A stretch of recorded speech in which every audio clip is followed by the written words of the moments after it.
तो आशीष, ये I think सबसे बड़ी चीज इसके अंदर एक ये उभर के आ रही है कि आई थिंक एक तरफ कम्युनिकेशन एक्सपर्ट है जो फेसबुक और माय व्हाट्सएप जैसी प्रॉपर्टीज को रन कर रहा है।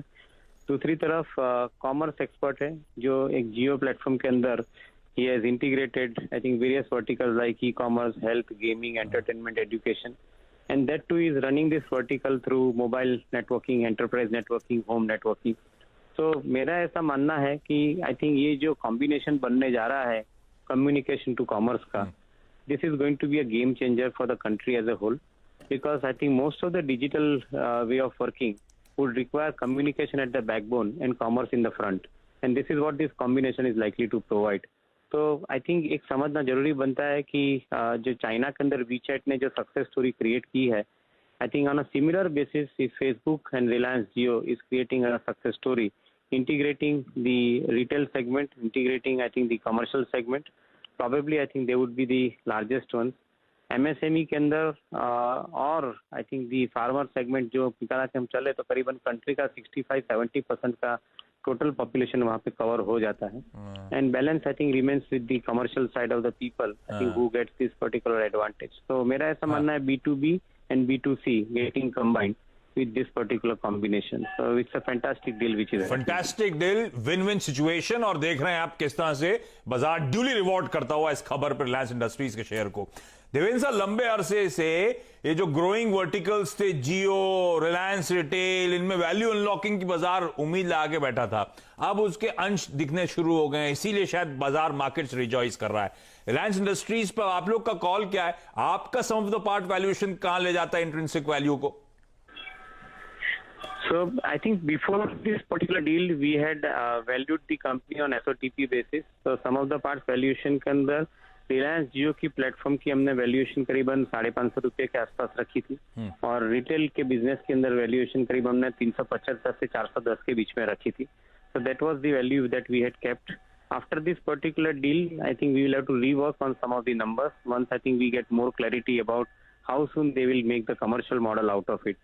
उसकी क्लैरिटी आती है तो certainly I think will work on the numbers again. But मेरा ऐसा मानना है कि industrial business and the consumer facing business I think is now basically becoming equal as far as I think the valuation goes for Reliance.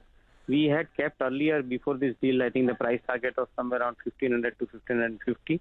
As of now, I think we continue to hold that target. We will revise the target upwards once I think we have more details worked out on this particular deal. Okay Devendra sir, बहुत बहुत धन्यवाद। तो win win situation, बेहतरीन deal, Facebook को भारत की growing market में एक बड़ी कंपनी के साथ पकड़ मजबूत करने का मौका मिलता है, और रिलायंस इंडस्ट्री जैसे ब्रोकरेजेस हाईलाइट भी कर रही हैं मच नीडेड जो डेट रिडक्शन प्लान्स की बात करी गई थी लगातार एजीएम्स में, अब वो अनफोल्ड होती हुई और इस तरह के वैल्यूएशंस पे वो अनफोल्ड होती हुई, इसीलिए बाजार खुश होता हुआ स्टॉक के साथ 7-7.5% दिन के हाईस की तरफ रिलायंस इंडस्ट्रीज मूव करता हुआ। अच्छा, जियो और फेसबुक के करार के बाद आरआईएल के चेयरमैन मुकेश अंबानी जी ने कहा है कि इस साझेदारी से डिजिटल इंडिया का मिशन पूरा होगा। उन्होंने यह भी कहा कि आने वाले समय में जियो मार्ट, जियो व्हाट्सएप भारत के करीब 3 करोड़ छोटे किराना स्टोर्स को और मजबूती देंगे। सुनिए अंबानी सर ने क्या कहा। All of us at Reliance and Jio are delighted to welcome Facebook Inc. as our long-term and esteemed partner. At the core of our partnership is the commitment that Mark Zuckerberg, founder of Facebook, and I share for the all-around digital transformation of India and for serving all Indians. Together, our two companies will accelerate India's digital economy to empower you, to enable you, and to enrich you. Our partnership will be a great catalyst to make India the world's leading digital society.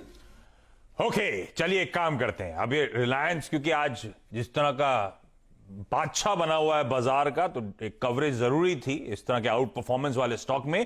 छोटा सा break ले लेता हूं, तीनों experts wait कर रहे हैं और इनफैक्ट आप सब वेट कर रहे होंगे, उनकी स्ट्रैटेजीज रिविजिट करें, आगे की रणनीति क्या है वो जाने। तो ब्रेक के उस पार मैं खिलाड़ी नंबर 1 की चर्चा कंटिन्यू